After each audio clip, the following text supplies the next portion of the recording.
ओम जय दीप शक्ति धाम की जय। ओम जय दीप शक्ति धाम की जय। परम पिता परमेश्वर भोलेनाथ और माता पार्वती भ्रमण के लिए पृथ्वी पर निकले।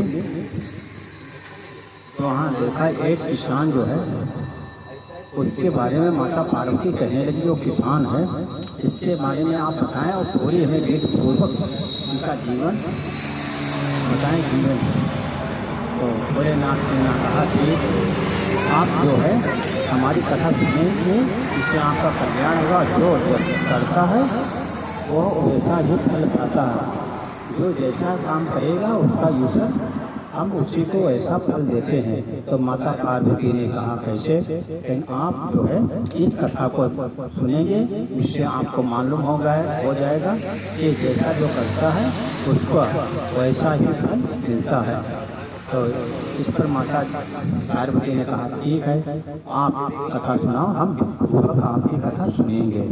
तो भोलेनाथ ने कहा ऐसी कथा सुनने से सुख समृद्धि है और शारीरिक संकट भी दूर होते हैं, जिससे ये कथाएँ बहुत अमूल्य हैं और धार्मिक हैं। इससे सनातन धर्म बढ़ता है और सत्य की बात जो है वो चलती है। तो माता ने कहा कि आप सुनाएं, हम सुनेंगे। तो भोलेनाथ कथा प्रारंभ करते हैं तो कहते हैं कि एक किसान था, वो अपना कार्य करता था, अच्छा कार्य होता था और अपना कार्य करके फिर वो ईमानदार और सत्य था। इस प्रकार से वो कार्य करता था और अपना रात काल उठकर अपने धर्म के आधार पर पूजा पाठ करके तब वो जो है बाहर निकलता था। उसका नित्य क्रम यही था। इस प्रकार से वो कार्य करता था। धीरे धीरे उस किसान के यहाँ एक लड़की का जन्म हुआ। अब किसान लड़की का जन्म होने से बहुत दुख हुआ। तो लोग कहने लगे कि बहुत लोग से लड़के का जन्म होते हैं तब खुश होता है, लेकिन आप लड़की के जन्म से खुश हैं। तो किसान ने कहा कि हम जो खुश इसलिए हैं कि जो पुण्य हम वैसे नहीं कर सकते हैं, वो लड़की की शादी में आने जाने में जो भी पैसा देंगे वो पुण्य के रूप में बहुत सा धन जाएगा, जिससे हमें पुण्य प्राप्त होगी। तो लोगों ने विचार कहा हाँ आपकी विचार सही है, सत्य है। लड़की जो है धर्म के लिए होते, जो धर्म दान इसमें खूब होता है, जिससे जो है पाप खत्म होते और पुण्य को प्राप्त होती है। तो किसान ने कहा वो लड़की हुई, उसमें बहुत खुशियाँ मनाई। धीरे धीरे वो बड़ी होने लगी।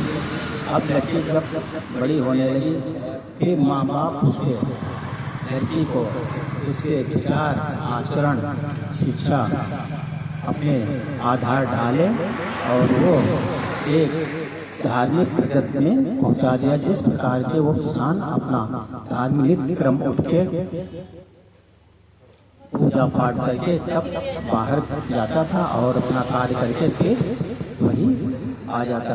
एक दिन का कार्य था। अब लड़के जब बहुत चुकी थी, अब पिता के कार्य में हाथ बटाने लगे। वो धीरे धीरे जब अपना पिता कार्य करते तो लड़की उसमें जो अपना धीरे धीरे जाकर उसके कार्य में हाथ बटाती और सहयोग करती। इस प्रकार के उस लड़की की भी पिता के आधार और पूजा पाठ में लग गई।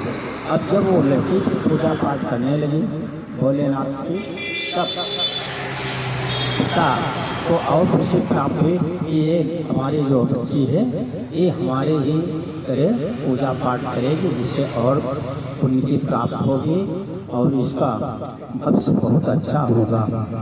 अब धीरे धीरे जब बच्ची बड़ी होने लगी, पिता को भी कुछ सोचने लगा कि इसके शादी में बहुत सा धन खर्च होगा, इसलिए वो पैसा एकत्र करने लगा और धीरे धीरे वो बहुत सा पैसा एकत्र कर दिया।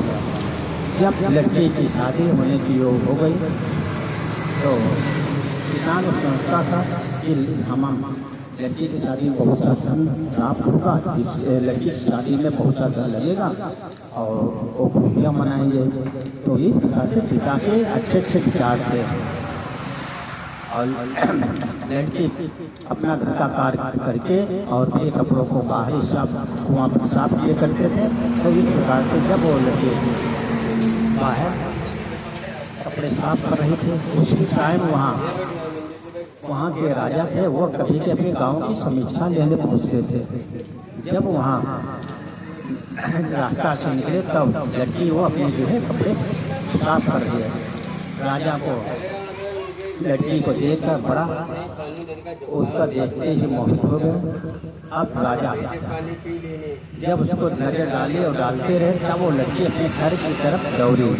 जब दौड़ी तो राजा ने उसके पीछे पीछे अपने घोड़े और मंत्रियों के साथ उसके घर पहुंचे जाकर। अब वो लड़के अंदर चली गई घर के अंदर। अब उसके पिता ने पूछा क्या बेटी कहीं मतलब, तब जो है राजा पीछे से आंख दिलाया कि आपके द्वारे यहाँ के राजा जो है वो आए हुए हैं। तब वो किसान जो था ये बात सुनकर बहुत चकित हो गया कि हमारे द्वारे किसान सोचता हुआ यह कहा क्या बात हुई कि हमारे द्वारे राजा क्यों आए हैं भाई। वो तुरंत द्वारे पहुँचे और गए। जब देखे राजा अपनी सेना के साथ अपने मंत्रियों के साथ खड़े हुए हैं तो किसान जाकर राजा के पैरों पर गिर पड़े और अपनी गलती पूछी कि प्रभु जी हमसे क्या गलती हुई राजा साहब कि आप हमारे यहाँ आए, हमको बड़ी खुशी हुई है लेकिन हमसे कोई गलती है। तो राजा ने कहा आपसे गलती नहीं हुई है, ये लड़की एक यहाँ कपड़े खींच रही थी, उसी को देखकर हम उसी के साथ यहाँ चले आए। तो किसान ने कहा वो हमारी बिटिया है। तो राजा ने कहा आपकी लड़की जो है वो हमें पसंद है और आप अपनी लड़की की शादी हमारे साथ कर देंगे। अब ये बात सुनकर किसान बड़ा चकित होगा, अरे आज छोटा सा किसान और एक राजा कैसे शादी कर लेगा। तो राजा ने कहा आप इस बात से संकोच रहें कि आप जो है हम एक पूर्वक शादी करेंगे और इसको आपको जबरदस्ती कुछ नहीं करेंगे। तब किसान ने कहा ठीक है, जो आपकी जैसी इच्छा हो वो करें। अब किसान अपने लड़की से कहा कि बेटी राजा आपकी शादी के लिए करने के लिए विचार किया है, आपका क्या विचार है। तो लड़की ने कहा कि पिता जो आपके विचार हैं वही हमारे विचार हैं। तो पिता ने राजा से कहा कि वो ऐसा आपकी इच्छा है वैसा करेंगे। तो राजा ने कहा ठीक है। अब अपने राज में रुझोरा गिरा दिया कि राजा की शादी है। अब राजा की शादी होने की बात सुनकर लोग बड़ा खुश हुए और जब ये तारीख पंडितों ने निश्चित की उसी धर्म के आधार उस तारीख को शादी की गई। शादी हुई, आराम से रहने लगी लड़की। माता पिता भी वो अपने घर पे रहते और आराम खाते करते। पिता को बड़ी खुशी हुई कि हम लोग जो करते थे वो पिता भोलेनाथ अपनी इच्छा से अच्छा किया। लेकिन लड़की के कुछ पुराने ऐसे गुण थे वो पाप खत्म नहीं हो पाए थे, जिस कारण उसको संकट मिला। और जब से छोटे बच्चे से पुराने कर्म क्या था वो पाप नहीं खत्म हो पाए थे। उन्हें बहुत विषय के आधार थी, लेकिन जो भाग्य में लिखा है वो होगा अवश्य। अब लड़की शादी हो गए। अब राजा भी अपना राज चलाने लगे। शादी हो गई, बड़ी खुशी की बात करने लगे। तब में 2 साल बाद लड़की घर में हुआ। एक लड़की बच्चे का जन्म हुआ। अब राजा को बड़ी खुशी की बच्चे का जन्म हुआ। अब वहाँ के राज में रुझोरा बिछाया कि राजा के यहाँ एक लड़के का जन्म हुआ है। तो अब वहाँ पूरे राज में खुशी बड़ा खुशहाली मनाई है। अब राज बड़ा खुश कि राजा के यहाँ राज देने वाला जो है राजकुमार हुआ है, जिससे अब अपना राजा भी खुश, प्रजा भी खुश। ये बात सभी में बड़ी खुशी की उत्पन्न हुई। धीरे धीरे एक कार्य चलता रहा, लेकिन लड़की जो थी प्रातः काल उठ के अपने वही पिता के दिए हुए गुणों का वही काम करती। प्रातः काल उठ के मंदिर में जाकर पूजा करते, पूजा करके आते, फिर अपने कार्य जो है उसको अपने जो ही उतना कार्य करते। इस प्रकार से लड़के राज जो है राजकुमारी काम कर रही थी और उधर राजा अपने राज को बहुत अच्छे चला रहे थे। अब ये शासन चल रहा था, राजा भी खुश थे, पब्लिक भी खुशी थी। उस समय जब लड़के की जन्म 7 साल हो गई, अब राजा जो है फिर बाहर जाते हैं और घूमते हैं तो वहाँ देखा कि एक दूसरी लड़की है, उसको पसंद आ गई। तो राजा ने उसको जो है लड़की को अपने यहाँ लाए और उसको शादी करके फिर वहीं अपनी रानी बना ली। अब राजा की 2 पत्नी हो गई।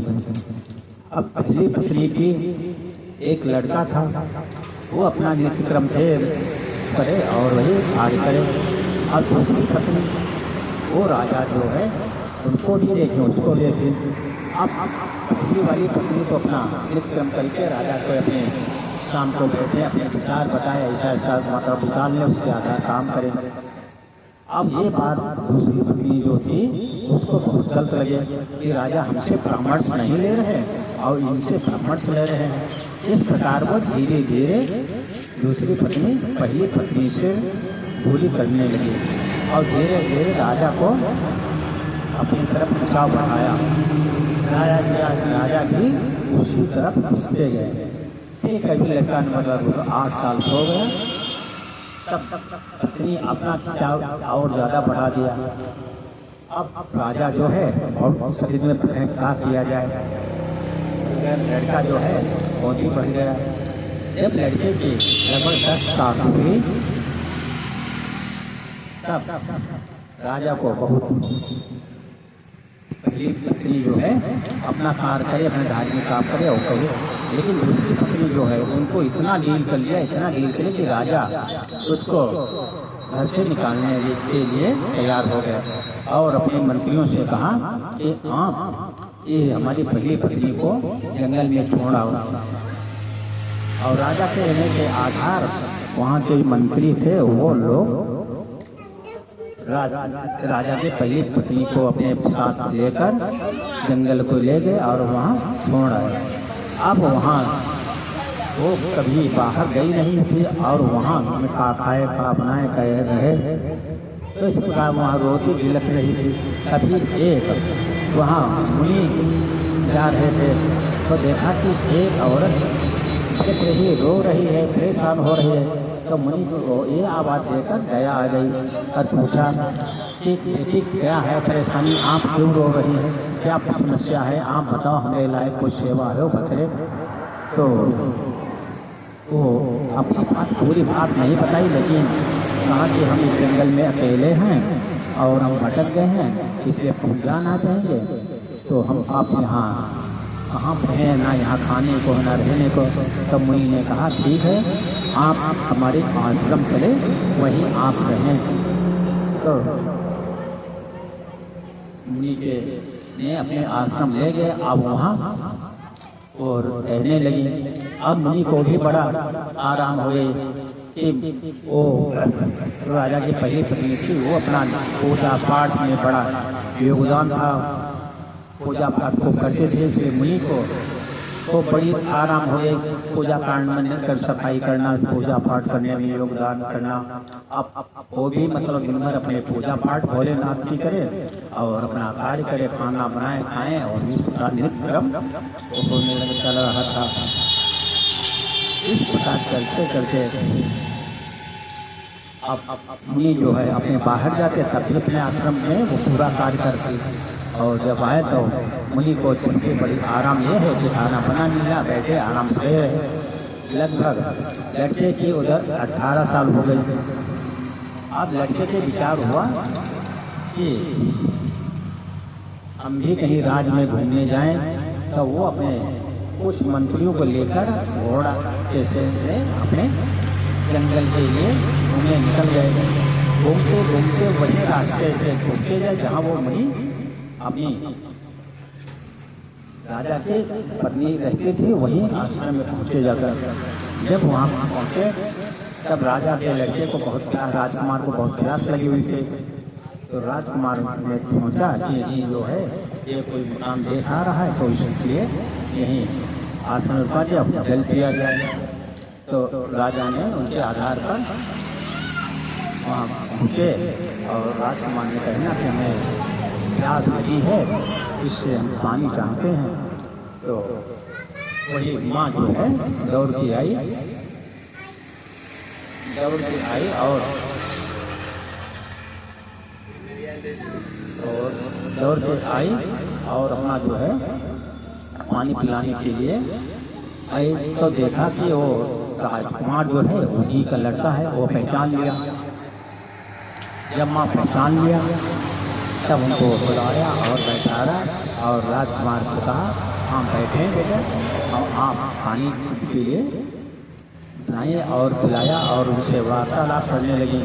वार्तालाप करने से राजा जो है अपनी बात कहा और राजकुमार ने अपनी बात कहा कि हम यहाँ घूम रहे थे और यहाँ पास प्यास लगी तो इसलिए बात सुना गया। तो माँ ने उनको कहा ठीक है, अच्छे जगह आप आ रहे हैं तो हम इससे खुश हैं, लेकिन माँ अपना ये नहीं बताया कि आप हमारे बेटा हैं। तो इस पर आप थोड़ी चर्चा होती है। उसके बाद माँ ने कहा आप अपना बता दें भाई। तो लड़के ने कहने लगा कि हमारे राजा का जो राजा है हमारी माँ है वो जंगल में ढूंढ रहे थे और उनका पता नहीं, और हम लोग भी अपनी माँ को ढूंढते हैं लेकिन क्या करें मिल नहीं। तो तब माँ ने कहा कि आप अपनी माँ को पहचान लीजिए। तो बच्चे ने कहा आप हमें 7-8 साल हो गए तो हम इतनी आवश्यकता नहीं बता पाएंगे। तो माँ ने कहा कि देखो मैं माँ आपकी मैं हूँ। तो अब ये बात सुनकर राजकुमार बड़ा खुश हुए और ये बात गुप्त रखी। जब ये बात गुप्त रखी हो फिर राजकुमार अपने घर चले गए, अपने राजा के वहाँ रहने लगे। लेकिन जो दूसरी पत्नी की थी उसके कोई भी बच्चा नहीं हुआ। जब बच्चा नहीं हुआ और राजा भी परेशान चल रहे थे कि उनका एक लड़का है और भी बच्चे नहीं हुए और रानी को हमने यहाँ से निकाल दिया, पता नहीं कहाँ भटक रही हो, क्या कर रही हो।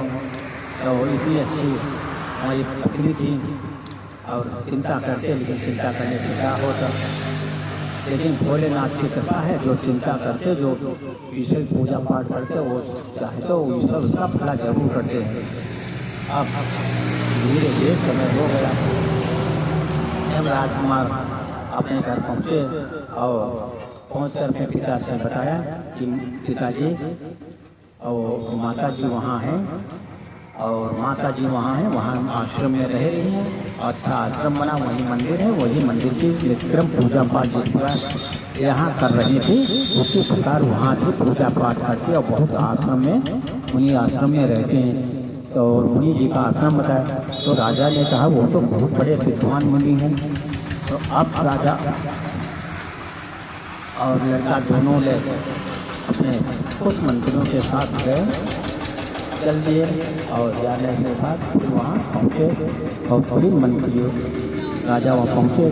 तब मुनि ने देखा अरे हमारे आश्रम में राजा भाई आए हैं, क्या बात हो गई, हम नहीं समझ पाए। तब राजा ने कहा कि मुनि को देखा तो राजा सबसे मुनि के चरण स्पर्श किए और राजा ने कहा मैं आपके आश्रम में आया, आप जो है और आपके आश्रम में ऐसी हमारी कीमती चीज़ है जो आपके उसको जो पालन पोषण किया इसलिए आपसे मैं बहुत आभारी हूँ। लेकिन मुनि वो सब जानते थे फिर दिव्य शक्ति के द्वारा कि राजा किस लिए है क्या। तो मुनि ने पूछा उन्हीं के शब्दों में पूछा राजा बताओ आप अपनी पूरी बात बताओ क्या बात है। तो राजा कहने लगे कि अब उसमें पहली पत्नी जो है अच्छा कार्य कर रही, पूजा पाठ कर रही, लेकिन दूसरी पत्नी के कहने के आधार पर अपनी पत्नी निकाल दी और जो पत्नी निकाल दी थी वो आपके यहाँ है और आपने उसका यहाँ पूरी सहायता किया, इसलिए आपने बहुत बड़े कार्य किया है। तो राजा ने कहा हमारा तो कर्म था, मतलब वो तो हम लोग कर्म करते, ऋषि मुनि जो हैं बाद के भूले, जो बच्चे भूले होते उनके लिए कार्य करते हैं। यही ऋषि मुनि का, सभी ऋषि मुनि कार्य करते हैं। जिस प्रकार से वाल्मीकि माता सीता जी को अपने आश्रम में व्यवस्था की थी, उसी प्रकार तो राजा ने कहा ठीक। फिर मुनि से कहा कि हम अपना आप जो चाहें तो उनको ले जाना चाहते हैं। तो ऋषि ने मुनि ने कहा ठीक है, आपकी है आप ले जाएं तो हो जाए, लेकिन राज चलाएं और राज अच्छा चलाएं, किसी के पढ़ाने पर ना चलें, जो भी काम करें अपने विचार से करें, जो काम करें जिस विचार में ये स्पष्ट हो गए जो ये कार्यक्रम ने किया है वो गलत किया है अच्छा किया है, तो इस पर पहले कार्य करने से पहले विचार अवश्य कर लें और उस पर विचार करने के बाद तब उसका फैसला करें। और बिना विचारे जो काम कर देते हैं वही जो है बाद में पछताते हैं। आपने अपनी पत्नी को बाहर निकाला बिना विचारे, जो आप महक गए पहली पत्नी को निकालने के लिए, दूसरी पत्नी आपको इतना भटका दिया, पढ़ा दिया, जिससे आपने इसको निकाल दिया। अब राजा बड़ा पश्चाताप करें, लेकिन पछताए होत का। फिर राजा ने कहा ठीक, जैसे हमसे गलती हुई इसके लिए क्षमा चाहते हैं प्रभु जी। तो ऋषि ने कहा जो गलती होती है, जो होता है वो अच्छा होता है। अब यहाँ आए, यहाँ इनकी पूजा पाठ और बढ़ गई है और इनका जो संकट जो थे वो मिलना था, लेकिन इन्होंने भोलेनाथ की बहुत बड़ी तपस्या कर रहे थे, पूजा पाठ कर रहे थे, इसलिए यहाँ तक पहुँचे। इससे इनको तो बहुत बड़ा कष्ट था। ठीक है, कष्ट वही जंगल में थोड़े दिन जो 2-4 घंटे छोड़ गए, उसके बाद थोड़ा परेशानी हुई, फिर अपने यहाँ आराम से रहे। यहाँ भी मतलब आपके राज में है और यहीं दोनों कहीं जिस काम का, फिर यहाँ इनका और दूसरी जगह पूजा पाठ हो गई। घर में रहते इतनी नहीं होती, जिससे इनका और ज़्यादा कमा लिए और पाप कम हो गए। और राजा ने कहा ठीक है, जो ईश्वर करते हैं वो अच्छा करते हैं, जो भाग में लिखा था वो अवश्य होता है। जो भाग में लिखा था ये जंगल में छोड़ देंगे और 10 साल तक लगभग जंगल में रहेंगे। उसी प्रकार उनको भी कष्ट काटने पड़े और जब यहाँ आ गए तो कोई बात नहीं। तो अब मुनि ने राजा को विधिपूर्वक राजकुमारी के रूप में किया और लड़की के रूप में मुनि ने कहा जिस प्रकार से आप एक किसान की लड़की थी, इसी प्रकार ये हमारी लड़की है और आप हमारी लड़की के रूप में ले जा रहे हैं और आप इनको अतिपूर्वक है ना, या कोई समस्या कोई परेशानी या कुछ है तो उसको समाधान अवश्य परामर्श ले लेना। इस प्रकार बिना विचारे कोई कार्य कर देना तो ये अच्छा नहीं है। तो अब राजा बड़ा सोच में पड़े कि हमने ऐसा किया तो गलत हुआ था, जिसे अब राजा अब सोच रहे थे। ऋषि ने कहा ऋषि मुनि आओ, कहाँ आप ले जाओ, आपके संकट जो है खत्म हो गए हैं और इनके जो संकट थे भाग में वो संकट खत्म हुए, इनका वनवास जो भी खत्म हो गया और ये अपने वनवास जो है बड़े आराम से काटा है।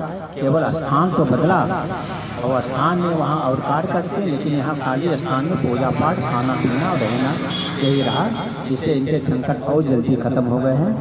तो ये इससे जो पुण्य बहुत ज़्यादा हो गया, पाप जो है वो सब चले गए हैं। अब आपकी राज भी सही चलेगी और आपका शासन भी चलेगा।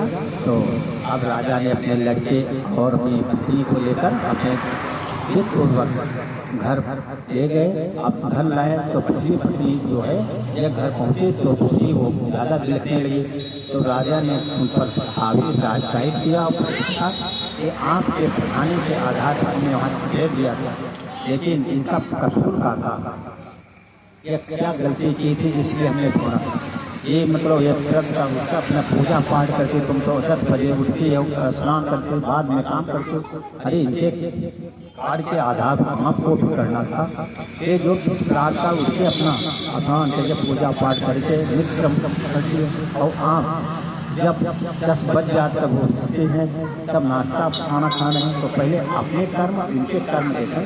आपके बाद में पुराने कर्म के आधार पर आपको राज मिले थे, लेकिन राज का आपने दुरुपयोग किया कि आपको राज मिले थे तो आप पहले पत्नी निकालने का अधिकार नहीं था, इसलिए आप क्यों बहुत से आपके भोगी बनी है। तो एक पत्नी सुनकर बात सुना, विचार किया कि राजा ने जो कहा है ये बात सही है कि ये मैंने दोनों को सही मिलके चलते, अब इन्हीं के आधार पर दोनों लोगों को चलना था। तो अब राजा ने दोनों पत्नियों को समझाया, और वो तो पहली वाली को सुलझी ही थी, तो वो दोनों लोग अब राजा के यहाँ सुलझे के रूप में चलने लगे, और राज भी बहुत अच्छा चल रहा। फिर राजा के उम्र भी मतलब हो रही थी, तो राजा ने अपने जो राजकुमार पहली पत्नी का लड़का था, एक ही लड़का था, उस लड़के का राज तिलक कर दिया। जब राज तिलक कर दिया, अब राजा जो है स्वतंत्र हो गए, अपना वो पूरा राज देखे और राजा भी अपना शासन देखे। अब धीरे समय बीतता गया। अब लोग वहाँ राजा को पत्नी से और अपने आप एक दिन बात करने लगे कि अब राजकुमार जो है इनकी शादी होने का समय हो गया है, तो इस पर विचार किया जाए। तो राजा और पत्नी सभी लोग मिलकर एक प्रस्ताव किया और मंत्रियों को बुलाया कि राजकुमार की शादी करना है, इसलिए सभी लोग अच्छी लड़की को ढूंढें और अच्छा राज में जब भेजे, जहाँ जो है जिस प्रकार के हम लोग आदमी सही ढंग से हैं उसी प्रकार का हो। अब मंत्री ये बात सुनकर अपने अलग अलग राज्यों में गए, सब अलग अलग राज्यों में गए, तो कई राज्यों के जाने के बाद अपनी अपनी मंत्री रिपोर्ट दे रहे कि वहाँ के ऐसे राजा हमके ऐसे लड़की है उनका राजा। तो इस प्रकार से कई लड़कियों के बारे में बताया। एक मंत्री ने कहा कि एक राजा मंत्री ने बताया कि राजा साहब ये लड़की जो है रात काल उठकर जिस प्रकार रानी जी कार्य करती है, प्रकार उठकर यहाँ स्नान करके ईश्वर की आराधना करती है, पूजा पाठ करती है, और उसके बाद अपना जो है कार्य करती है। तो राजा ने कहा ठीक है। आप तो उसके बारे में राजा ने कोई आगे बात नहीं उठाई। तो मंत्री ने पूछा लेन देन क्या? राजा ने कहा जो सही लड़की है तो हम उसी के लिए सही है और हम उसके लिए तैयार हैं। तो राजकुमार से बात की तो राजकुमार ने कहा ठीक है। तब मंत्री ने कहा कि वो राजा थे, उनकी एक लड़की थे और उस लड़की से बारे में बात की तो राजा ने कहा ठीक है, लेकिन राजा जब यहाँ के आपको बताया कि तैयार हो तो आप उसकी खबर देना, तब हम तो तैयार हैं। तो राजा जो है अपनी बात उनकी सुन के मंत्री को वहाँ भेजा कि इस शादी करने के लिए हम तैयार हैं और आप जो पूरे लड़के की शादी करें। तो ये कार्य जो है हम दोनों लड़के राजा मिलके दुकान जैसे होते उससे अपने के राजकुमार की भी शादी कर ली। आप उनको राजा बिल्कुल प्रसन्न हो गए और अपनी पूजा अपने तीर्थ यात्रा जाने के लिए वो भी गए और अपना बाहर कार्य राजकुमार पूरा देखें, अपना पूरा राज्य देखें और राज्य में धर्म की व्यवस्था खूब ब्रह्म जो है वो फैला, अत्याचार अधर्म अन्याय खत्म हो गया। इसमें राज्य में देवी देवता वो बहुत कुछ उनकी पूजा पाठ नित्यक्रम हो तो वो भी मतलब वो बड़ा तो राज्य भी अच्छा चल रहा है। तो इस प्रकार से भोलेनाथ और प्रभु की पूजा करने से तो सब संभल गया। भाग्य में जो लिखा है वो अवश्य होगा, क्यों उनको वनवास लिखा था राजकुमारी को, रानी को, वो रानी को वनवास हुआ और फिर अपने घर आकर अपने यहाँ राजा के यहाँ रहने लगे। तो जो ये पुराने कर्म है, कर्म के आधार पर अवश्य मिलेगा, लेकिन कम मिलेगा। कर्म के आधार किया है, पूजा पाठ की है, दान पुण्य किया है, इसलिए कम मिलेगा, और जो पाप किया है तो ज़्यादा मिलेगा। ये भाला लगना है। और आज इंसान बहुत पूजा पाठ दान पुण्य दान किया है तो उसे सुई लगेगी, लेकिन अवश्य लगेगी। ये अवश्य है, वो घटना घटित होगी, अवश्य होगी। एक कर्म के आधार पर कम भी हो सकती है, ज़्यादा भी हो सकती है। तो ये कथा यहीं पर संपन्न करते हैं। ओम जय दीप्त सप्तधाम की जय। ओम जय दीप्त सप्तधाम की जय।